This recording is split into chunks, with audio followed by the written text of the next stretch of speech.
Hello guys, welcome back to my channel. ನಾನಿವತ್ತು Bengaluru city university 2023 corporate valuation and financial modelling ಅಲ್ಲಿ ಒಂದು question paper ಕೇಳಿದ್ದಾನೆ 15 marks case ಸ್ಟಡಿಗೆ. ಅದನ್ನ solve ಮಾಡ್ತಾ ಹೋಗೋಣ. Okay, ನಿಮಗೆ ಪ್ರಾಬ್ಲಮ್ ನೋಡೋಕೆ ತುಂಬಾ ದೊಡ್ಡದು ಅನ್ಸ್ಬೋದು, ಬಟ್ ಈ ಪ್ರಾಬ್ಲಮ್ ಅರ್ಥ ಮಾಡ್ಕೊಂಡ್ರೆ ನಿಜವಾಗ್ಲೂ it will B easiest problem. Okay, first ಒಂದು ಪ್ರಾಬ್ಲಮ್ ಕೊಟ್ಟಿದ್ದಾನೆ, ನಾನು ಪ್ರಾಬ್ಲಮ್ ಎಕ್ಸ್ಪ್ಲೈನ್ ಮಾಡ್ತಾ ಹೋಗಲ್ಲ, it will take so much of time. Okay, directly ನಾನು ಆನ್ಸರ್ಗೆ ಹೋಗ್ತೀನಿ. ಫಸ್ಟ್ ಏನಂದ್ರೆ ನಿಮಗೆ ಪ್ರಾಬ್ಲಮ್ ಕೊಟ್ಟಿದ್ದಾನೆ, 4 years ಕೇಳಿದ್ದಾನೆ. See the expected of higher growth of 4 years after the growth will be fall or stabilize the lower level. ಅಂದ್ರೆ 4 years ವರೆಗೂ same ಇರುತ್ತಂತೆ, ಅದಾದ್ಮೇಲೆ ಸ್ಟೆಬಿಲೈಸ್ ಆಗುತ್ತೆ ಅಂದ್ರೆ ಕಮ್ಮಿ ಆಗುತ್ತೆ ಅಂತ ಹೇಳ್ತಿದ್ದಾನೆ. ಪ್ರಾಬ್ಲಮ್ ಅಲ್ಲಿ ಕೊಟ್ಟಿರ್ತಾನೆ, ಪ್ರಾಬ್ಲಮ್ ನೋಡ್ತಾ ಹೋದ್ರೆ ನಮಗೆ ಗೊತ್ತಾಗುತ್ತೆ. ಸಿ ಗ್ರೋತ್ ರೇಟ್ ಅಲ್ಲಿ ಎಷ್ಟು ಕೊಟ್ಟಿದ್ದಾನೆ, 20% ಕೊಟ್ಟಿದ್ದಾನೆ. ಅದಾದ್ಮೇಲೆ ನೋಡಿ ಸ್ಟೇಬಲ್ ಗ್ರೋತ್ ಅಲ್ಲಿ ಎಕ್ಸ್ಪೆಕ್ಟೆಡ್ ಗ್ರೋತ್ ರೆವಿನ್ಯೂ ಬಿಡಿ 10% ರೆಡ್ಯೂಸ್ ಆಗಿದೆ. Okay, this is for only ಎಷ್ಟ್ ಇಯರ್ ಅಂತ ಅವ್ನು ಏನ್ ಹೇಳಿದ ಅಂದ್ರೆ 1 year ಮಾತ್ರ ಆಗುತ್ತೆ, ಬಟ್ ಇದೇನಾಗುತ್ತೆ ಅಪ್ ಟು 4 years ವರೆಗೂ ಮಾಡಬೇಕಾಗುತ್ತೆ. ಇಲ್ಲೇ ಕ್ಲಿಯರ್ ಆಗಿ ಕೊಡಿದಾನೆ 4 years, ಇನ್ನೇನು ಮೆನ್ಷನ್ ಮಾಡಿಲ್ಲ. ಅಂದ್ರೆ this is for 5th year stable growth 10% fall down ಆಗುತ್ತೆ. Okay, what is the WACC of higher growth? WACC ಕೇಳಿದಾನೆ, higher growth and stable growth, and what is the value of the firm ಕೇಳಿದಾನೆ. First will directly find out the WACC. ನಾನು already format ತಗೊಂಡಿದ್ದೀನಿ. See WACC find out ಮಾಡಕ್ಕೆ this is the formula. WACC equals E divided by D plus E divided by D plus E into KE plus ಇದು D divided by E plus D into KD. ಅಂದ್ರೆ ನಿಮ್ಗೆ E ಅಂದ್ರೆ market value of equity, ಇಲ್ಲೇ ಕೊಟ್ಟಿದ್ದೀನಿ. D ಅಂದ್ರೆ market value of debt value ಅಂತ ಕೊಟ್ಟಿರ್ತಾನೆ. E ಅಂದ್ರೆ ಅಗೇನ್ ಈಕ್ವಿಟಿ.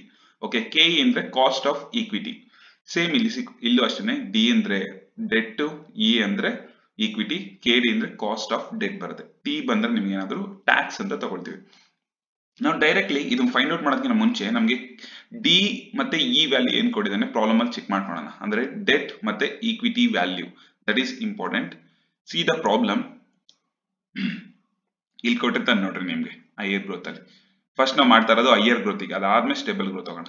ಇದು ಬೇಸಿಕ್ ಇನ್ಫಾರ್ಮೇಶನ್. ಓಕೆ, ಇದು ಕೂಡ ಇಂಪಾರ್ಟೆಂಟ್ ಆಗುತ್ತೆ ನಿಮ್ಗೆ market value of the fund find out ಮಾಡ್ಬೇಕಾದ್ರೆ. ಇವಾಗ ಹೈಯರ್ ಗ್ರೋತಿಗೆ ನಾವು WACC ಫೈಂಡ್ ಔಟ್ ಮಾಡ್ಬೇಕಂದ್ರೆ ಡೆಟ್ ಈಕ್ವಿಟಿ ರೇಷಿಯೋ 1:1 ಕೊಟ್ಟಿದ್ದಾನೆ. ಡೆಟ್ ಈಕ್ವಿಟಿ ರೇಷಿಯೋ ನಾನು ಆಲ್ರೆಡಿ ರೆಕಾರ್ಡ್ ಮಾಡ್ಕೊಂಡಿದ್ದೀನಿ. Debt equity ratio 1:1 and tax rate ಬಂದು ಇಲ್ಲಿ ನೋಡ್ರಿ, ಟ್ಯಾಕ್ಸ್ ರೇಟ್ ಬಂದು 30% corporate tax for all times. ಎರಡಕ್ಕೂ ಅಷ್ಟೇ 30% ಇನ್ಕ್ಲೂಡ್ ಆಗುತ್ತೆ. ನಾವು ಫಸ್ಟ್ ಏನಂದ್ರೆ cost of equity and cost of debt ನ ಫೈಂಡ್ ಔಟ್ ಮಾಡ್ಕೊಬೇಕು. Then only we can apply for WACC formula, otherwise is not possible to apply. We know that equity ಯಾವುದು debt ಯಾವುದು, both values we know that, but ನಮ್ಗೆ ಏನಂದ್ರೆ KD ಮತ್ತೆ KE values ಗೊತ್ತಿಲ್ಲ ನಮ್ಗೆ. How to find out, ಅದಕ್ಕೆ ನಾನು ಇಲ್ಲಿ ತಗೊಂಡಿದ್ದೀನಿ. ಕಾರ್ಪೊರೇಟ್ ಟ್ಯಾಕ್ಸ್ ರೇಟ್ 30% ಕೊಡಿದಾನೆ, ಕಾಸ್ಟ್ ಆಫ್ ಡೆಟ್ 13% ಕೊಡಿದಾನೆ. ಸಿ ಕಾಸ್ಟ್ ಆಫ್ ಡೆಟ್ 13% ಕೊಡಿದಾನೆ ಅಂಡ್ ಡೆಟ್ ಈಕ್ವಿಟಿ ರೇಷಿಯೋ ನಾನು ಆಲ್ರೆಡಿ ಹೇಳ್ದಂಗೆ 1:1 ಕೊಡಿದಾನೆ. So market value of equity find out ಮಾಡ್ಬೇಕಂದ್ರೆ we market value equals equity plus debt. Okay, ನಾವು have to find out cost of debt. Cost of debt find out ಮಾಡ್ಬೇಕಂದ್ರೆ first ಇದಕ್ಕೆ higher growth find out ಮಾಡೋಣ. Cost of debt ಮತ್ತೆ cost of equity ಎರಡು find out ಮಾಡಬೇಕು. Cost of debt find out ಮಾಡಕ್ಕೆ formula ಏನಂದ್ರೆ KD into 1 - T. ಅಂದ್ರೆ ನಮ್ಗೆ ಫಾರ್ಮುಲಾದಲ್ಲಿ ಕಾಸ್ಟ್ ಆಫ್ ಡೆಟ್ ಏನ್ ಕೊಟ್ಟಿದ್ದಾನೆ ಪ್ರಾಬ್ಲಮ್ ಅಲ್ಲಿ ನೋಡ್ಕೊಡ್ರಿ. First see here, cost of debt higher ಗ್ರೋತ್ಗೆ 13% ಕೊಟ್ಟಿದ್ದಾನೆ. Cost of debt 13% and 1 - T ಅಂದ್ರೆ 1 ಅನ್ನೋದು ಕಾಮನ್ ಫಾರ್ಮುಲಾ ಸ್ಟ್ಯಾಂಡರ್ಡ್, T ಅನ್ನೋದು 30% ಟ್ಯಾಕ್ಸ್ ರೇಟ್. 30% ಮೈನಸ್ ಮಾಡಿದ್ರೆ ಅದರ್ವೈಸ್ 0.7 ಮಲ್ಟಿಪ್ಲೈ ಮಾಡಿದ್ರು ಆಯ್ತು 13 ಇಂಟು. ನಾವು 13 ಇಂಟು 1 - 0.3 ಅಂದ್ರೆ 0.7 ಬರುತ್ತೆ. 13.0.7 ಅಂದ್ರೆ 9.1% ಕಾಸ್ಟ್ ಆಫ್ ಡೆಟ್ ಸಿಗುತ್ತೆ. ನಾವು have to find out cost of equity also. Cost of equity find out ಮಾಡಕ್ಕೆ ಫಾರ್ಮುಲಾ ಇದು risk free rate plus beta into market risk premium. Miss ಆಗಿದೆ, ಮಾರ್ಕೆಟ್ ರಿಸ್ಕ್ ಪ್ರೀಮಿಯಂ ಕೊಟ್ಟಿದ್ದಾನೆ ನಮ್ಗೆ. Right, see risk free rate ಎಷ್ಟು ಕೊಟ್ಟಿದ್ದಾನೆ problem ನೋಡ್ಕೊಳ್ಳೋಣ first. See here, ಇಲ್ಲಿ ಕೊಟ್ಟಿದ್ದಾನೆ risk free rate. This is the formula. Risk free rate 11% plus beta, and ಬೀಟಾನು ಕೂಡ ಪ್ರಾಬ್ಲಮ್ ಅಲ್ಲೇ ಕೊಟ್ಟಿರ್ತಾನೆ. ಈಕ್ವಿಟಿ ಬೀಟಾ 1.129 ಕೊಟ್ಟಿದ್ದಾನೆ ಹೈಯರ್ ಗ್ರೋತಿಗೆ, 1.129 into market risk premium. Market risk premium ಎಷ್ಟು ಕೊಟ್ಟಿದ್ದಾನೆ ಪ್ರಾಬ್ಲಮ್ ಅಲ್ಲಿ ನೋಡ್ರಿ. Market risk premium will be 7%. ಇದಕ್ಕೆ ಅಪ್ಲೈ ಮಾಡಿದ್ರೆ ನಮಗೆ ಕಾಸ್ಟ್ ಆಫ್ ಈಕ್ವಿಟಿ ಸಿಗುತ್ತೆ. KE value, cost of equity value ಬಂದು 18.903 ಆಗುತ್ತೆ ನಮಗೆ. Correct 11% risk free rate plus beta ಬಂದು 1.129 into market premium 7% total 18.903 ಆಗುತ್ತೆ. ನೀವು ಡೈರೆಕ್ಟ್ ಆಗಿ ಬೇಕಂದ್ರೆ 18% ಅಲ್ಲಿ ತಗೋಬಹುದು. ಅದರ್ವೈಸ್ WACC ಹೋದಾಗ ರೌಂಡ್ ಆಫ್ ಮಾಡ್ಕೊಳ್ಳೋಣ. Now we can apply for the formula. WACC equals E ಅಂದ್ರೆ ಎಷ್ಟು, ಡೆಟ್ ಅಂಡ್ ಈಕ್ವಿಟಿ ರೇಷಿಯೋ 1:1 ಕೊಟ್ಟಿದ್ದಾನೆ ಇಲ್ಲಿದೆ. 1 divided by, now see the formula, equity ಆಯ್ತು, debt plus equity 1 plus 1 again because debt to 1 equity nu 1 ಇದೆ plus now idistu bandu now see idamele ಏನು ಹೇಳಿದಾನೆ, debt and equity divided by debt plus equity into KE cost of equity. just ಇವಾಗ ತಾನೇ find out ಮಾಡೋದು cost of equity ಎಷ್ಟು 18.903 plus again D first D ಎಷ್ಟು ಕೊಟ್ಟಿದ್ದಾನೆ 1:1 it's common ಆಗಿದೆ divided by E plus D equity plus debt ಅದು ಕೂಡ 1 plus 1 1:1 ratio into ನಿಮಗೆ 1:1 KD ಎಷ್ಟು ಫೈಂಡ್ ಔಟ್ ಮಾಡೋದು ಇವಾಗ ತಾನೆ, cost of debt how much ಇಲ್ಲೇ ಫೈಂಡ್ ಔಟ್ ಮಾಡಿದ್ವಿ 9.1%. ನಾವು ಇದನ್ನ ಸಿಂಪ್ಲಿಫೈ ಮಾಡ್ತೀವಿ ಅಂದ್ರೆ first 1 plus 1 divided by 1 plus 1 ಅಂದ್ರೆ 2, 1 divided by 2 into 18.903 find out ಮಾಡ್ತೀವಿ 9.4515 ಸಿಗುತ್ತೆ plus again 1 divided by 1 plus 1 ಅಂದ್ರೆ 2, 1 divided by 1 plus 1 ಅಂದ್ರೆ 2 0.5 ಆಗುತ್ತೆ, 1 divided by 0.5 into 9.1 ಅಂದ್ರೆ 4.55 ಸಿಗುತ್ತೆ ನಮಗೆ. ನಾವು ಟೋಟಲ್ ಮಾಡಿದ್ರೆ WACC 14.0015%. it will come for higher growth. ಇದು ಬಂದು higher growth ಗೆ. now we can find out for the stable growth. ಅದೇ ತರ stable growth ಗೆ find out ಮಾಡಬೇಕಾಗುತ್ತೆ. stable growth ಗೆ first same as it is, ಇದೇ formula, same formula we can apply. first we can find out for cost of equity and cost of debt, then we can apply for the WACC formula. first we can find out for the cost of equity. cost of equity find out ಮಾಡಬೇಕಂದ್ರೆ ಏನು, risk free rate plus beta. risk free rate ಎಷ್ಟು ಕೊಡಿದಾನೆ ನೋಡ್ಕೊಳ್ಳಿ, stable growth ಅಲ್ಲಿ risk free rate 10% ಕೊಡಿದಾನೆ. risk free rate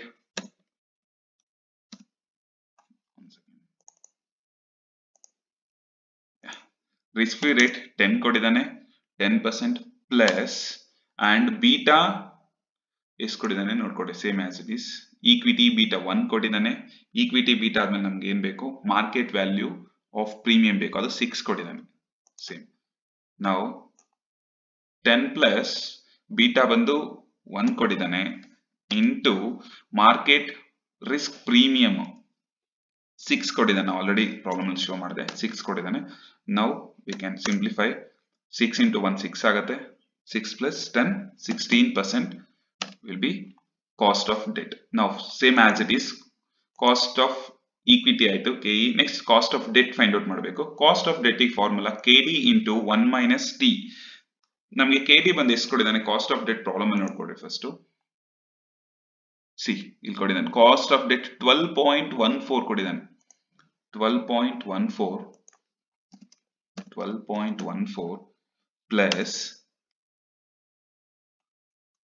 cost of debt formula ಏನು, KD into 1 minus T into 1 minus T. ನಮಗೆ T ಅಂದ್ರೆ Edison tax, we already know that Edison 0.30, ನಮಗಂದ್ರೆ 1 minus 0.3 or 30 anything, okay. 1 minus 0.30 0.7 into 12.14 ಅಂದ್ರೆ equals value will be 8.498 ಸಿಗುತ್ತೆ ನಮಗೆ. this is for cost of debt. now we can apply for the WACC formula. ಈಸಿಯಾಗಿ apply ಮಾಡಬಹುದು WACC ಫಾರ್ಮುಲಾಗೆ. WACC E ಅಂದ್ರೆ ಎಷ್ಟು ಕೊಟ್ಟಿದ್ದಾನೆ, ಇದು cost and equity debt change ಆಗುತ್ತೆ ಬಿಕಾಸ್ ನಾವು ಸ್ಟೇಬಲ್ ಗ್ರೋತ್ ಮಾಡ್ತಾ ಇರೋದು. ಸಿ ಕಾಸ್ಟ್ ಆಫ್ ಡೆಟ್ ಕೊಟ್ಟಿದ್ದಾನೆ, ಡೆಟ್ ಈಕ್ವಿಟಿ ರೇಷಿಯೋ 2:3 ಕೊಟ್ಟಿದ್ದಾನೆ. ಇಲ್ಲಿ ಡೆಟ್ ಈಕ್ವಿಟಿ ರೇಷಿಯೋ ಚೇಂಜ್ ಆಗುತ್ತೆ, okay. WACC formula will be same, but ಇದೊಂದು ಮಾತ್ರ ವೇರಿಯೇಷನ್ ಆಗುತ್ತೆ. ಇಲ್ಲಿ E divided by D plus E ಬಂತು, ಇಲ್ಲಿ E divided by E plus D ಬರುತ್ತೆ ಅಷ್ಟೇ, ಉಲ್ಟಾ ಆಗುತ್ತೆ opposite, but answer will be same, don't worry. But value ನಾವು ಕರೆಕ್ಟ್ ಆಗಿ ತಗೊಳ್ತೀವಿ. ನಾವು ಇಲ್ಲಿ ಡೆಟ್ ಅಂಡ್ ಈಕ್ವಿಟಿ ಏನಾಗುತ್ತೆ, ಚೇಂಜ್ ಆಗುತ್ತೆ. ಡೆಟ್ ಅಂಡ್ ಈಕ್ವಿಟಿ ರೇಷಿಯೋ 2:3 ಕೊಟ್ಟಿದ್ದಾನೆ ಪ್ರಾಬ್ಲಮ್ ಅಲ್ಲಿ, ಬಿಕಾಸ್ ನಾವು ಸ್ಟೇಬಲ್ ಗ್ರೋತ್ ಮಾಡ್ತಾ ಇರೋದು. ಅವಾಗ ಏನಾಗುತ್ತೆ, ಈಕ್ವಿಟಿ ಬಂದು 2:3, ಈಕ್ವಿಟಿ ಅಂದ್ರೆ 3 ಆಗತ್ತೆ, divided by again E plus D ಅಂದ್ರೆ 3 ಪ್ಲಸ್ ಡಿ ಬಂದು 2 into cost of equity K ಇಲ್ಲೇ ಫಾರ್ಮುಲಾ ಇದೆ, ಕೆ ಎಷ್ಟು ಫೈಂಡ್ ಔಟ್ ಮಾಡೋದು 16%, 16% correct, ಪ್ಲಸ್ ನಾವು again D divide by D, D ಅಂದ್ರೆ ಎಷ್ಟು 2 ಡಿವೈಡ್ ಬೈ 2 ಪ್ಲಸ್ ಇ ಅಂದ್ರೆ 3 ಇಂಟು ನಿಮಗೆ ಕಾಸ್ಟ್ ಆಫ್ ಡೆಟ್ ಇವಾಗ ತಾನೇ ಫೈಂಡ್ ಔಟ್ ಮಾಡೋದು 8.498. ಇದನ್ನು ಸಿಂಪ್ಲಿಫೈ ಮಾಡಬೇಕಾಗತ್ತೆ. ನಾವು ಸಿಂಪ್ಲಿಫೈ ಮಾಡಿದ್ರೆ ನಮಗೆ 3 ಪ್ಲಸ್ 2 9.6 ಸಿಗುತ್ತೆ, ಪ್ಲಸ್ 3.3992 ಸಿಗುತ್ತೆ. ನಾವು ಎರಡು ಆಡ್ ಮಾಡಿದ್ರೆ ನಮಗೆ 12.992 ಸಿಗುತ್ತೆ, ಆರ್ ರೌಂಡ್ ಆಫ್ ಮಾಡ್ಕೊಡ್ರಿ 13% ಅಂತ ತಗೋಣ. ಸೇಮ್ ಆಸ್ ಇಟ್ ಈಸ್ ಇದನ್ನು ಅಷ್ಟೇ ರೌಂಡ್ ಆಫ್ ಮಾಡ್ಕೊಳ್ಳೋಣ, ಆರ್ 14%, ನಿಯರ್ ಬೈ ಆನ್ಸರ್ಸ್ 14%. ನಮ್ಗೆ ಇವಾಗ ಕಾಸ್ಟ್ ಆಫ್ ಡೆಟ್ ಸಿಕ್ತು, ಇದರದ್ದು WACC ಕೂಡ ಫೈಂಡ್ ಔಟ್ ಮಾಡೋದು. WACC ಬಂದ ಹೈಯರ್ ಗ್ರೋತ್ಗೆ 14%, ಸ್ಟೇಬಲ್ ಗ್ರೋತ್ಗೆ 13%.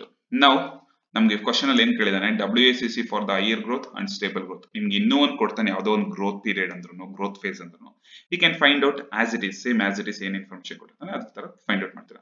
ನಾವು we can go for the value of the firm. WACC for higher growth stable growth ಆಯ್ತು. ನಾವು what is the value of the firm ಅಂತ ಕೇಳಿದಾನೆ. This is important. ನೀವು ಇಷ್ಟು ಫೈಂಡ್ ಔಟ್ ಮಾಡ್ಕೊಂಡ್ಬಿಟ್ರೆ ಪ್ರಾಬ್ಲಮ್ ವಿಲ್ ಬಿ ಈಸಿ. ನಾವು value of the firm ಹೋಗ್ತೀವಿ. ನಾನು ಒಂದು ಟೇಬಲ್ ತಗೊಂಡಿದ್ದೀನಿ, as it is will table follow ಮಾಡೋಣ ಸ್ಟೆಪ್ 2. ಫಸ್ಟ್ ಒನ್ ಇದು growth rate, revenue, EBIT minus ನಾನು 1 by 1 ಎಕ್ಸ್ಪ್ಲೈನ್ ಮಾಡ್ತಾ ಹೋಗ್ತೀನಿ. ಫಸ್ಟ್ ಒನ್ ಗ್ರೋತ್ ರೇಟ್ ತಗೊಂಡನ. ಗ್ರೋತ್ ರೇಟ್ ಎಷ್ಟು ಕೊಡಿದೆ ನಮಗೆ ಪ್ರಾಬ್ಲಮ್ ಅಲ್ಲಿ ನೋಡ್ರಿ. ಗ್ರೋತ್ ರೇಟ್ ಬಂದು 20% ಕೊಡಿದೆ. Growth rate of revenue, depreciation, EBIT and capital expenditure. See ಇದಿಷ್ಟಕ್ಕೆ ಮಾತ್ರನೇ 20% ಕೊಟ್ಟಿರೋದು. But net working capital as the percentage of revenue is 25% ಕೊಡಿದ್ದಾನೆ.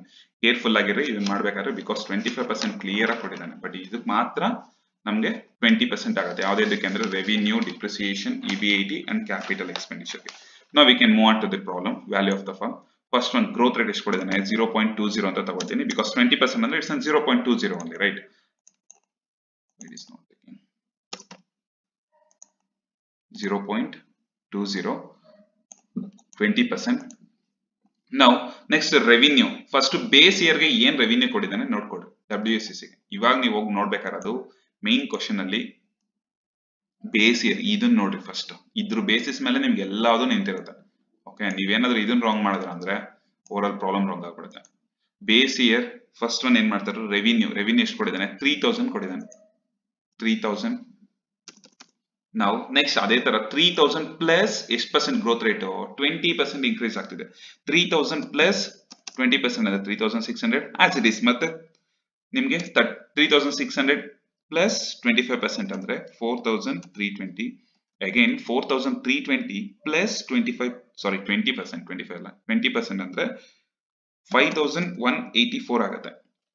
Next same as it is 5184 plus 20% ಅಂದ್ರೆ 6220.80 ಬರುತ್ತೆ. ನಾವು ಇದಿಷ್ಟು ಆಯ್ತು. ಸಿ ಏನಂದ್ರೆ ಫಸ್ಟ್ ಬೇಸ್ ಇಯರ್ ವ್ಯಾಲ್ಯೂ ತಗೊಳ್ಳಿ, ಅದಕ್ಕೆ ಪ್ಲಸ್ 20% ಪ್ಲಸ್ 20% ಪ್ಲಸ್ 20% ಆಡ್ ಮಾಡ್ತಾ ಹೋದ್ರೆ ನಿಮ್ಗೆ ವ್ಯಾಲ್ಯೂ ಸಿಕ್ಬಿಡುತ್ತೆ. ನೆಕ್ಸ್ಟ್ EBIT ಬೇಸ್ ಇಯರ್ಗೆ ಎಷ್ಟು ಕೊಡಿದ್ದಾನೆ ಪ್ರಾಬ್ಲಮ್ ಅಲ್ಲಿ ನೋಡ್ರಿ. 500 ಕೊಡಿದ್ದಾನೆ, ಇಲ್ಲಿದೆ 500 EBIT 500 ಆದ್ರೆ ನಮ್ಗೆ ಇನ್ಕ್ರೀಸ್ ಆಗ್ತಿರೋದು ಎಷ್ಟು ಅಂತ ಹೇಳಿದಾನೆ 20% ಇನ್ಕ್ರೀಸ್ ಆಗ್ತಾ ಇರೋದು. 500 ಪ್ಲಸ್ 20% ಅಂದ್ರೆ 600, 600 ಪ್ಲಸ್ 20% ಅಂದ್ರೆ 720, 720 ಪ್ಲಸ್ 20% ಅಂದ್ರೆ 864, 864 ಪ್ಲಸ್ 20% ಅಂದ್ರೆ 1036.80 ಆಗುತ್ತೆ. ನಾವು ನೆಕ್ಸ್ಟ್ ಏನಂದ್ರೆ EBIT ಮೈನಸ್ 1 ಮೈನಸ್ ಟ್ಯಾಕ್ಸ್ ಅಂತ ಹೇಳ್ತೀವಿ. EBIT ಎಷ್ಟು 500 ಇದೆ, 1 minus tax rate. Tax rate ಎಷ್ಟು ಕೊಡಿದ ನಿಮ್ಗೆ ಪ್ರಾಬ್ಲಮ್ ಅಲ್ಲಿ 30% ಕೊಡಿದ.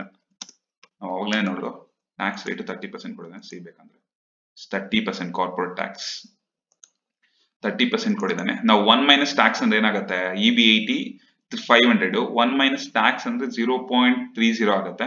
ಅವಾಗ ನೀವು ಮಲ್ಟಿಪ್ಲೈ ಮಾಡ್ತಾ ಹೋಗ್ತೀರಾ ಅಂದ್ರೆ ಮೈನಸ್ ಫಸ್ಟ್ ಒಂದು 350 ಬರುತ್ತೆ.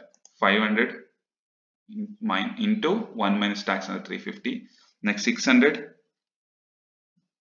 ಇಂಟು 1 ಮೈನಸ್ ಟ್ಯಾಕ್ಸ್ ರೇಟ್ ಅಂದ್ರೆ ನಿಮ್ಗೆ 0.30 ಅಂದ್ರೆ 0.70 ಆಗುತ್ತೆ. 600 ಇಂಟು 0.70 ಅಂದ್ರೆ 420. ನೆಕ್ಸ್ಟ್ 720 ಇಂಟು 0.30 0.70 ಬರುತ್ತೆ 504. ನೆಕ್ಸ್ಟ್ ಅದೇ ತರ ಮಾಡಿದ್ರೆ 864 ಮೇಲೆ 604.80. ನೆಕ್ಸ್ಟ್ 725.76. ನೆಕ್ಸ್ಟ್ ಅದೇ ತರ ಕ್ಯಾಪಿಟಲ್ ಎಕ್ಸ್ಪೆಂಡಿಚರ್ ಹೋಗ್ತೀವಿ. ನೆಕ್ಸ್ಟ್ ಕ್ಯಾಪಿಟಲ್ ಎಕ್ಸ್ಪೆಂಡಿಚರ್ ಪ್ರಾಬ್ಲಮ್ ಅಲ್ಲಿ ಏನ್ ಕೊಟ್ಟಿದ್ದಾನೆ ವ್ಯಾಲ್ಯೂ ನೋಡ್ಕೊಳ್ಳಿ. ಕ್ಯಾಪಿಟಲ್ ಎಕ್ಸ್ಪೆಂಡಿಚರ್ 350 ಕೊಟ್ಟಿದ್ದಾನೆ. 350 ನಾವು ಅಗೈನ್ ಗ್ರೋತ್ ರೇಟ್ ಎಷ್ಟು 20% ಇನ್ಕ್ರೀಸ್ ಮಾಡ್ತಾ ಬಂದ್ರೆ 350 ಪ್ಲಸ್ 20% ಅಂದ್ರೆ 420. ನಾವು ಆಲ್ರೆಡಿ ಮಾಡಿದೀವಿ, ಸೇಮ್ ವ್ಯಾಲ್ಯೂ ಸಿಗುತ್ತೆ ನಿಮಗೆ 504 604.80 ಬಿಕಾಸ್ ಸೇಮ್ ವ್ಯಾಲ್ಯೂಸ್ ಇರೋದ್ರಿಂದ ಸೇಮ್ ವ್ಯಾಲ್ಯೂ ಸಿಗುತ್ತೆ 725.76. ನೆಕ್ಸ್ಟ್ ಡಿಪ್ರಿಸಿಯೇಷನ್ ಹೇಳಿದಾನೆ, ಡಿಪ್ರಿಸಿಯೇಷನ್ ಫೈಂಡ್ ಔಟ್ ಮಾಡಬೇಕು. ನೆಕ್ಸ್ಟ್ ಡಿಪ್ರಿಸಿಯೇಷನ್ ಪ್ರಾಬ್ಲಮ್ ಅಲ್ಲಿ ಕೊಟ್ಟಿದ್ದಾನೆ ನೋಡ್ಕೊಳ್ಳಿ first. As there are given depreciation ಎಷ್ಟು 250 rupees ಕೊಟ್ಟಿದ್ದಾನೆ. 250 ಕೊಟ್ಟಿದ್ದಾನೆ ಡಿಪ್ರಿಸಿಯೇಷನ್. 250 ಇಸ್ ಅ ಬೇಸ್ ಇಯರ್ ನಾನು ಮಾಡ್ತಾ ಇರೋದು. ದಿಸ್ ಇಸ್ ನಾಟ್ ನೆಸೆಸರಿ ನೀವು ಮಾಡ್ಬೇಕಂತ ಏನಿಲ್ಲ, ಬಟ್ ನಿಮ್ಗೆ ಅರ್ಥ ಆಗತ್ತೆ ಅಂತ ನಾನು ಮಾಡ್ತಾ ಇದ್ದೀನಿ. 250 ಪ್ಲಸ್ 20% ಅಂದ್ರೆ ಏನಾಗುತ್ತೆ 300 ಪ್ಲಸ್ 300 ಪ್ಲಸ್ 20% 360. 360 ಪ್ಲಸ್ 20% 432 ಪ್ಲಸ್ 20% ಅಂದ್ರೆ 518.40 ಸಿಗುತ್ತೆ. ನಾವು ನೆಕ್ಸ್ಟ್ ಏನಂದ್ರೆ ಕ್ಯಾಪಿಟಲ್ ಎಕ್ಸ್ಪೆಂಡಿಚರ್ ಮೈನಸ್ ಡಿಪ್ರಿಸಿಯೇಷನ್ ಅಂದ್ರೆ 6 ಮೈನಸ್ 7 ಮಾಡ್ಕೊಡಿ. ನಂಬರ್ಸ್ ಕೊಟ್ಟಿದ್ದೀನಿ ಈಸಿ ಫಾರ್ ಅಂಡರ್ಸ್ಟ್ಯಾಂಡಿಂಗ್. 8 = 6 ಮೈನಸ್ 7 ಅಂದ್ರೆ capital expenditure minus depreciation 350 minus 250 100 ಇದು base year. Next 420 minus 300 120. Next 504 minus 360 144 ಬರ್ತಾ 120.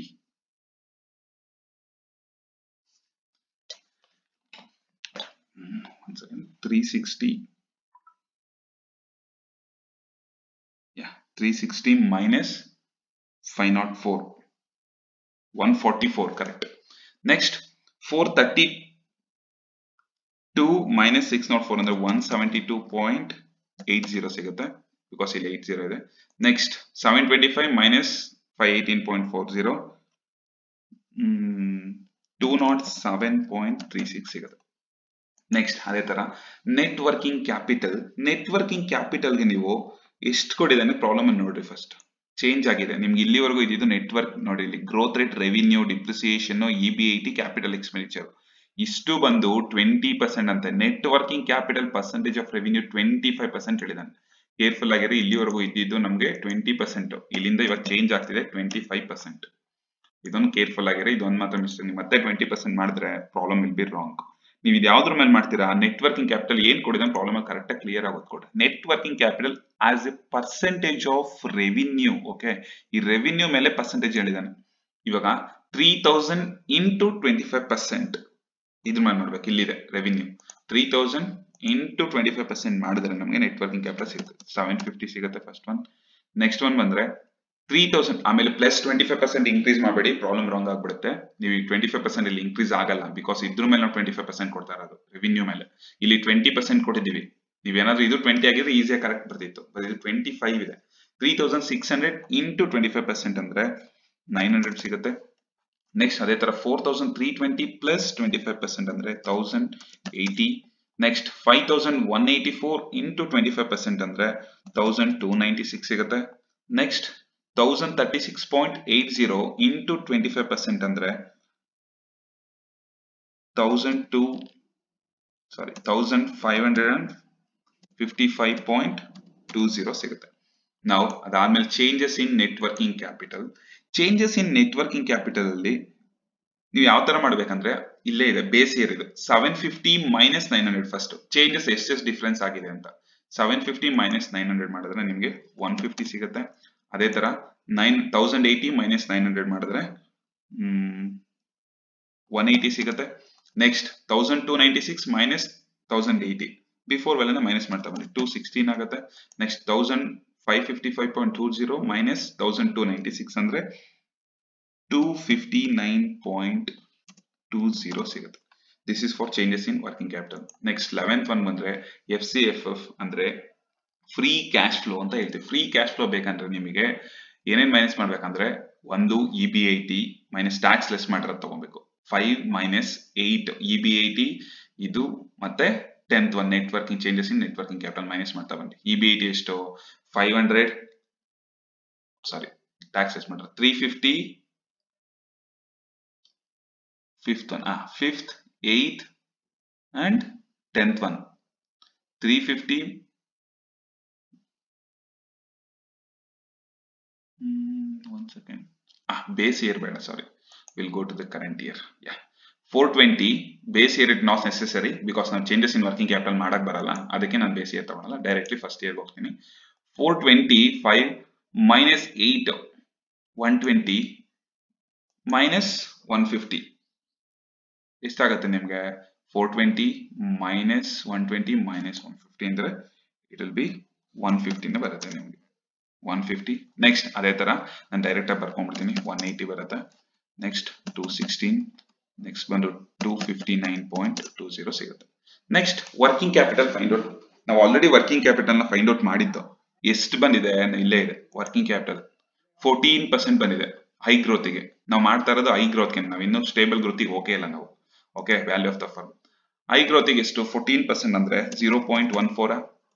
It will be common for 0.14. Next 14% discounted factor ಹೇಳ್ತಿದ್ದಾನೆ. I think you all are know that 1 divided by 1.14 equals ಕೊಡ್ತಾ ಹೋದ್ರೆ ನಿಮಗೆ calculator ಸಿಗ್ತಾ ಹೋಗುತ್ತೆ. ಎಷ್ಟು ಬರುತ್ತೆ ಅಂದ್ರೆ ಫಸ್ಟ್ ಇಯರ್ಗೆ 0.877 ಅಂದ್ರೆ 1 divided by 1.14 ಈಕ್ವಲ್ಸ್ ಮಾಡ್ತಾ ಹೋಗ್ರಿ ಕ್ಯಾಲ್ಕುಲೇಟರ್ ನಿಮ್ಗೆ ವ್ಯಾಲ್ಯೂ ಸಿಗ್ತಾ ಹೋಗುತ್ತೆ. Discounted factor 0.769, 0.675 and 0.592. ತುಂಬಾ ಜನ ಕನ್ಫ್ಯೂಷನ್ ಅಂದ್ರೆ ಸರ್ ಯಾಕೆ 14% ತಗೊಂಡ್ರೆ, ಇದು ಎಲ್ಲಿ ಬಂತಂತ. ಸಿ ನಮ್ಗೆ ಎಲ್ಲಿ ಬಂತು 14% ಅಂದ್ರೆ ನಾವು ಇಲ್ಲಿ ಫೈಂಡ್ ಔಟ್ ಮಾಡಿದೀವಿ, ಇದೆ 14%. ನಾವು ಫೈಂಡ್ ಔಟ್ ಮಾಡಿದ್ರೆ WACC ಇದಕ್ಕೋಸ್ಕರ value of the firm 14%. Okay, ನಾವು discounted FCF free cash flow discounted ಇವೆರಡು ಮಲ್ಟಿಪ್ಲೈ ಮಾಡಿ ನಿಮ್ಗೆ ವ್ಯಾಲ್ಯೂ ಸಿಗುತ್ತೆ. 150 ಇಂಟು 0.877 ಅಂದ್ರೆ 131.55. Next 138.42, next 145.80, next 259.2 into ಮಾಡಿದ್ರೆ 153.50 ಸಿಗುತ್ತೆ. ಇದಿಷ್ಟಕ್ಕೂ ಆಯ್ತು. ನೀವು ಎಲ್ಲದಕ್ಕೂ ಫಸ್ಟ್ ಏನಂದ್ರೆ FCFF ನ ಟೋಟಲ್ ಮಾಡಿ ಇಟ್ಕೊಡ್ರಿ, ಇದು ಫೈನಲಿ ಹೆಲ್ಪ್ ಆಗುತ್ತೆ ನಿಮಗೆ. 568.77 ಬರುತ್ತೆ. ಓಕೆ, FCFF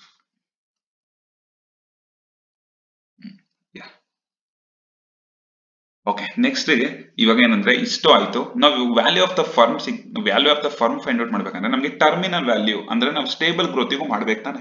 ಸ್ಟೇಬಲ್ ಗ್ರೋತಿಗೆ ಫಸ್ಟ್ ಮಾಡಬೇಕು, ಅದಕ್ಕೂ ವ್ಯಾಲ್ಯೂ ಫೈಂಡ್ ಔಟ್ ಮಾಡೋಣ. ಫಸ್ಟ್ ಅದಕ್ಕಿಂತ ಮುಂಚೆ 4th ಇಯರ್ ನೋಡಿ, ಇಲ್ಲಿ ಅಪ್ ಟು 4 ಇಯರ್ ಅಂತ ಹೇಳಿದಾನೆ. 4 year thereafter the growth rate will be fall or stabilise ಅಂತ ಹೇಳಿದಾನೆ. ಎಷ್ಟಕ್ಕಾಗ್ತಿದೆ? Expected growth revenue will be 10% ಅಂತ ಹೇಳ್ತಿದ್ದಾನೆ. ಇಲ್ಲಿ 10% ಗೆ ರಿಡ್ಯೂಸ್ ಆಗ್ತಿದೆ. ನಾನು ಡೈರೆಕ್ಟ್ ತಗೊಂಡಿದ್ದೀನಿ. After 4 years growth rate stabilise at 10%. Okay, formula ಇಲ್ಲಿ ಕೊಟ್ಟಿದ್ದೀನಿ ನಾನು. ಫಾರ್ಮುಲಾ ಬಂದು terminal value equals FCF free cash flow 5th year 500 divide by WACC into stable growth minus growth rate. Okay, ನಾನು ಇದಕ್ಕೆ ಅಪ್ಲೈ ಮಾಡ್ತಾ ಹೋಗ್ತೀನಿ. ಅದಕ್ಕಿಂತ ಮುಂಚೆ ನಮಗೆ FCF ಅಂದ್ರೆ free cash flow 5th year ಗೊತ್ತೇ ಇಲ್ಲ ನಮಗೆ 4th ಇಯರ್ ವರೆಗೂ ಅಷ್ಟೇ ಗೊತ್ತಿರೋದು, ರೈಟ್? ನಾವು ಅದಕ್ಕೆ ಫಸ್ಟ್ 5th ಇಯರ್ ಮಾಡ್ಕೊಳ್ಳೋಣ. FCFF ಆಫ್ 5th ಇಯರ್ ಏನಂದ್ರೆ 5th ಇಯರ್ ಫಾರ್ಮುಲಾ ಏನಂದ್ರೆ FCF 5th year equals FCF 4th year free cash flow value ಏನಿದೆ 259. ಇದೆ ವ್ಯಾಲ್ಯೂ ನೋಡ್ರಿ, 259.20 ಇದೆ. ನಾವು ಅದು ಫಾರ್ಮುಲಾ ಏನು? FCF 4 into 1 plus growth rate, correct ಅಲ್ವಾ? 1 ಬಂದು ನಿಮ್ಗೆ ಕಾಮನ್, ಗ್ರೋತ್ ರೇಟ್ ಬಂದು ಎಷ್ಟು ಪರ್ಸೆಂಟ್ ಕೊಟ್ಟಿದ್ದಾನೆ ಪ್ರಾಬ್ಲಮ್ ಅಲ್ಲಿ ನೋಡ್ರಿ, ಅದು ಇಂಪಾರ್ಟೆಂಟ್ ಆಗುತ್ತೆ. ಇಲ್ಲೇ ಕೊಟ್ಟಿದ್ದಾನೆ, the sale of rate is 10% ಅಂತ ಹೇಳ್ತಾ ಇದ್ದಾನೆ. ಗ್ರೋತ್ ರೇಟ್ ರೈಟ್ 10% ಹೇಳಿದ್ದಾನೆ ಅಂದ್ರೆ 259 4th ಇಯರ್ದು ಇಂಟು 10% 1 ಪ್ಲಸ್ ಗ್ರೋತ್ ರೇಟ್ ಅಂದ್ರೆ 1.10 ಆಗುತ್ತೆ. ನಾವು ಮಲ್ಟಿಪ್ಲೈ ಮಾಡಿದ್ರೆ ನಿಮಗೆ 259.20 ಇಂಟು 1.10 ಅಂದ್ರೆ 285.12 ಸಿಗುತ್ತೆ. Now we can apply for the terminal value formula. FCF 5th year ಏನು ನಾವು ಇಲ್ಲಿ ಫೈಂಡ್ ಔಟ್ ಮಾಡಿದ್ರೆ ಇವಾಗ ತಾನೇ ವ್ಯಾಲ್ಯೂ 285. 5th ಇಯರ್ ಸಿಕ್ತು ನಮ್ಗೆ ವ್ಯಾಲ್ಯೂ. 5th ಇಯರ್ ಗೊತ್ತಿರಲ್ಲ, ಅದಕ್ಕೆ ಫೈಂಡ್ ಔಟ್ ಮಾಡಿದ್ವು. 285.12 ಇಂಟು ಡಿವೈಡೆಡ್ ಬೈ ಏನ್ ಫಾರ್ಮುಲಾ ಇದೆ WACC ಎಷ್ಟು ಕೊಟ್ಟಿದ್ದಾನೆ ನಿಮಗೆ? WACC ನಮಗೆ ಪ್ರಾಬ್ಲಮ್ ಅಲ್ಲಿ ಫೈಂಡ್ ಔಟ್ ಮಾಡಿದ್ದು ವ್ಯಾಲ್ಯೂ ಆಫ್ ದ ಫರ್ಮ್ ಎಷ್ಟು ಬಂದಿದೆ, ಸ್ಟೇಬಲ್ ಗ್ರೋತ್ ನೋಡ್ಕೊಳ್ರಿ. ಫಸ್ಟ್ 13% ಇದೆ, ಕರೆಕ್ಟ್? ಬಟ್ ನಮಗೆ ಎಷ್ಟು ವ್ಯಾಲ್ಯೂ ರಿಡಕ್ಟ್ ಆಗ್ತಾ ಇರೋದಲ್ಲಿ 10% ಆಗ್ತಿದೆ ಅಂತ ಹೇಳಿದಾನೆ, ಕರೆಕ್ಟ್? ಡಿವೈಡೆಡ್ ಬೈ ಅಂದ್ರೆ 13 - 10% ರೆಡ್ಯೂಸ್ ಆಗ್ತಿದೆ. ಅವಾಗ ಏನಾಗುತ್ತೆ ನಮಗೆ 3% ಸಿಕ್ಬಿಡುತ್ತೆ ಆಟೋಮೆಟಿಕ್ ಆಗಿ. 285.12 ಡಿವೈಡ್ ಬೈ 13 - 1 ಅಂದ್ರೆ 3% ಸಿಗುತ್ತೆ. 0.3 ಅಂತ 0.03 ಆಗುತ್ತೆ. 3% ಅಂದ್ರೆ ಡೈರೆಕ್ಟ್ ತಗೊಂಡ ನಿಮ್ಗೆ ವ್ಯಾಲ್ಯೂ ಸಿಗುತ್ತೆ. ವ್ಯಾಲ್ಯೂ ಬಂದು ಈಕ್ವಲ್ಸ್ 285.12 ಡಿವೈಡ್ ಬೈ 0.03 ಅಂದ್ರೆ 9504 ಸಿಗುತ್ತೆ ನಮಗೆ. This is for terminal value. ನಾವು ನೆಕ್ಸ್ಟ್ ಇದಾದ್ಮೇಲೆ ಡಿಸ್ಕೌಂಟೆಡ್ ಫ್ಯಾಕ್ಟರ್ ಆಫ್ 0 ಗೆ ಇದನ್ನು ಫೈಂಡ್ ಔಟ್ ಮಾಡಿ. ಡಿಸ್ಕೌಂಟೆಡ್ ಟರ್ಮಿನಲ್ ಪ್ರೆಸೆಂಟ್ ವ್ಯಾಲ್ಯೂ ಗೊತ್ತಿಲ್ಲ ನಮಗೆ, ಅದನ್ನು ಫೈಂಡ್ ಔಟ್ ಮಾಡಬೇಕಾಗುತ್ತೆ. ಫಾರ್ಮುಲಾ ಬಂದು PV into TV ಈಕ್ವಲ್ಸ್, ನಿಮ್ಗೆ ವ್ಯಾಲ್ಯೂ ಎಷ್ಟು ಸಿಕ್ಕಿದಿಲ್ಲಿ 9504 ಟರ್ಮಿನಲ್ ವ್ಯಾಲ್ಯೂ 9504 ಡಿವೈಡೆಡ್ ಬೈ ನಮ್ಗೆ ಎಷ್ಟು ಇಯರ್ಗೆ ಮಾಡ್ತಾರೆ ನಾವು, we are doing for 4 years right. ಎಷ್ಟು ಪರ್ಸೆಂಟ್ ಅಂತ ಹೇಳಿದಾನೆ 1.14 14%ಗೆ ಅಂದ್ರೆ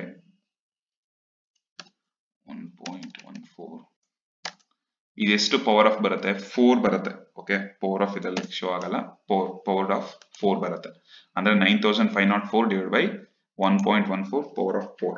ಅವಾಗ ಏನಾಗುತ್ತೆ 9504 ಡಿವೈಡೆಡ್ ಬೈ ಅಂದ್ರೆ 1.14 ನ 4 ಟೈಮ್ಸ್ ಮಲ್ಟಿಪ್ಲೈ ಮಾಡ್ರಿ. 1.14 ಇಂಟು 1.14 ಇಂಟು 1.14 ಇಂಟು 1.14 ಏನ್ ವ್ಯಾಲ್ಯೂ ಬರುತ್ತೆ ಅದ್ರ ಮೇಲೆ 4 ಟೈಮ್ಸ್ ಮಾಡಿದ್ರೆ ನಿಮ್ಗೆ 1.689 ಸಿಗುತ್ತೆ. ಇದನ್ನ ಸಿಂಪ್ಲಿಫೈ ಮಾಡಿದ್ರೆ ನಿಮ್ಗೆ ಈಕ್ವಲ್ಸ್ 5626.998 ವ್ಯಾಲ್ಯೂ ಸಿಗುತ್ತೆ.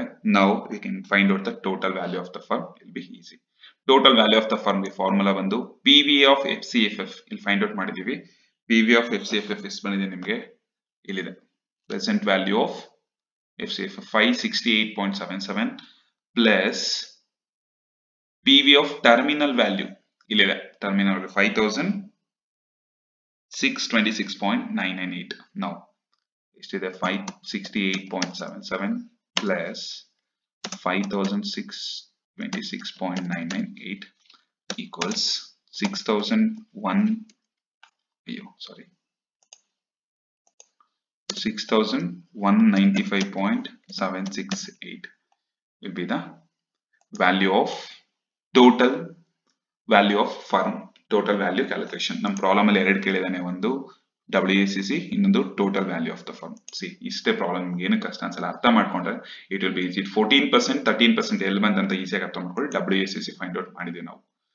ಓಕೆ, ಬೇರೆ ಏನಾದ್ರು ಡೌಟ್ಸ್ ಇತ್ತಂದ್ರೆ ಕಮೆಂಟ್ ಮಾಡಿ, I will clarify your doubts. Okay, ಇದು ಅಷ್ಟೇ WACC ಆಗಿರ್ಬೋದು, ಏನೇ ಡೌಟ್ಸ್ ಇದ್ರು ಕಮೆಂಟ್ ಮಾಡಿ, ನಾನು ಕ್ಲಾರಿಫೈ ಮಾಡ್ತೀನಿ ನಿಮ್ಮ ಡೌಟ್ಸ್ನ. Okay, thank you all of you. Have a nice day.